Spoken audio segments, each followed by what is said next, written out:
Obi-Wan Kenobi Episode 3 is now out on Disney Plus for you guys to go and check out. I'm going to tell you guys my thoughts on it. Let me know in the comments below, what did you guys think of this episode? Did you love it? Did you hate it? Smash it down below. Smash that like button, click subscribe, and let's get into this review of Episode 3 of Obi-Wan Kenobi.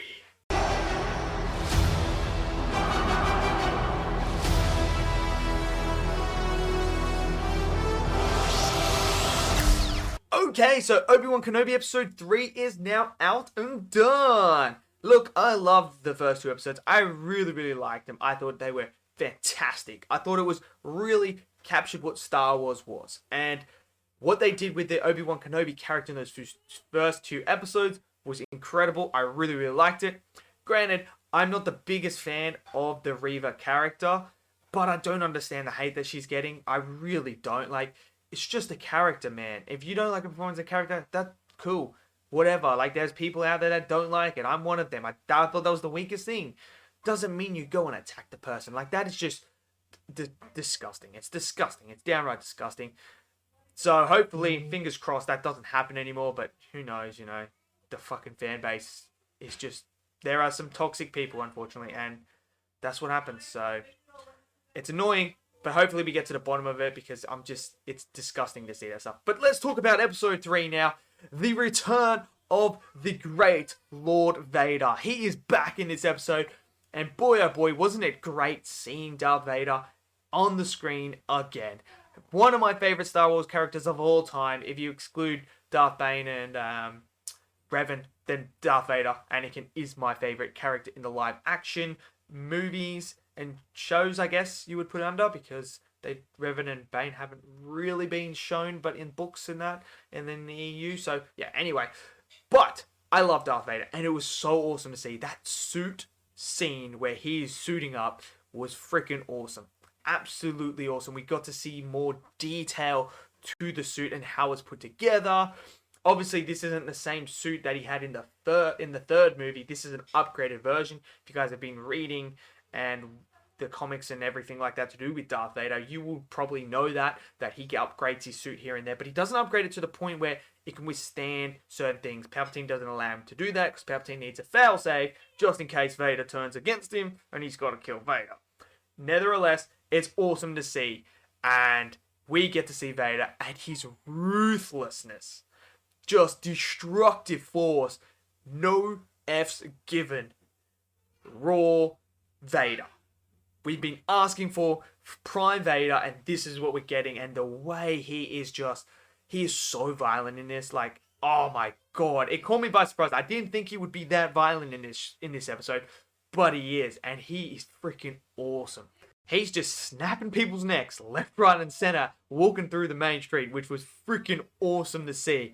And what he does to Obi-Wan Kenobi as well is absolutely brutal, but it makes total sense with his character, because if you understand the Vader and Anakin character, he hates Obi-Wan so much. And what he did to Obi-Wan in this episode, oh my god, I was like, as soon as he did that, I was like, makes total sense. Why wouldn't Vader do that?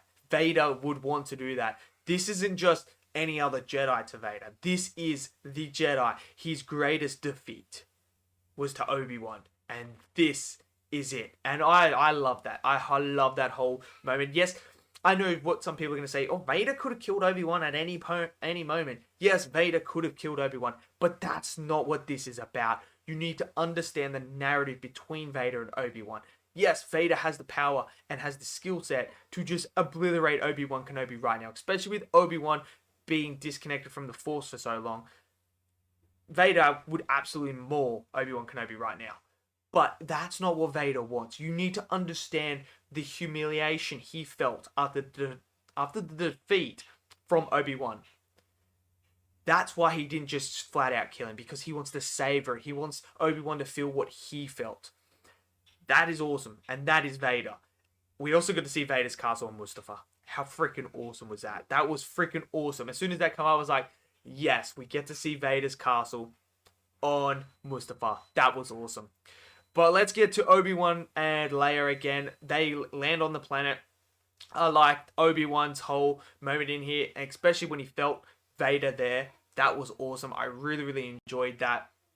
His connection with Leia is building, which is great.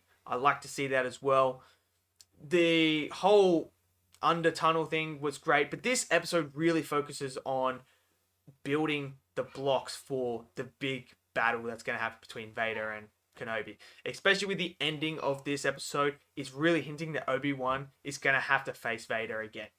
And I think that's what they were doing. This episode is building the building blocks to that confrontation with that. And I'm so excited to see what's going to happen with there. Seeing Obi-Wan deal with this, come face to face with his fears, with his greatest failure in Anakin right there in front of him. And I liked how they did the horror sort of sequence where we know what Vader's like. And when you hear that breathing and he just pops out of nowhere, especially in this dark background with this blue lightsaber, and then boom, Vader's there. I loved all that. Absolutely loved it. I thought the music was great. I thought the cinematography was good as well, and the effects were good. I like seeing the new creatures. We have never seen any of those creatures before. It was awesome. It was awesome. This is my favorite episode. I loved it. And we didn't get too much of the Inquisitors either. We still don't know what's going on with the Grand Inquisitor. Is he going to be alive? I don't know. Reva didn't have too much to do in this episode. She was very much on the sidelines. She didn't really appear in there. There's a little bit where she was a bit over the top again, but hey, it is what it is. But yeah, so she doesn't get that much screen time on here, but it's all about the Obi-Wan and Vader conflict moving forward now. Now that the ending has occurred with Reva taking Leia, we know what's going to happen there. So Obi-Wan's going to have to face him again. But it would also make... But then if that happens, I'm pretty sure Vader should be able to sense that Leia is his daughter, I guess, probably. So say they take Leia onto the ship and Vader's there to interrogate her.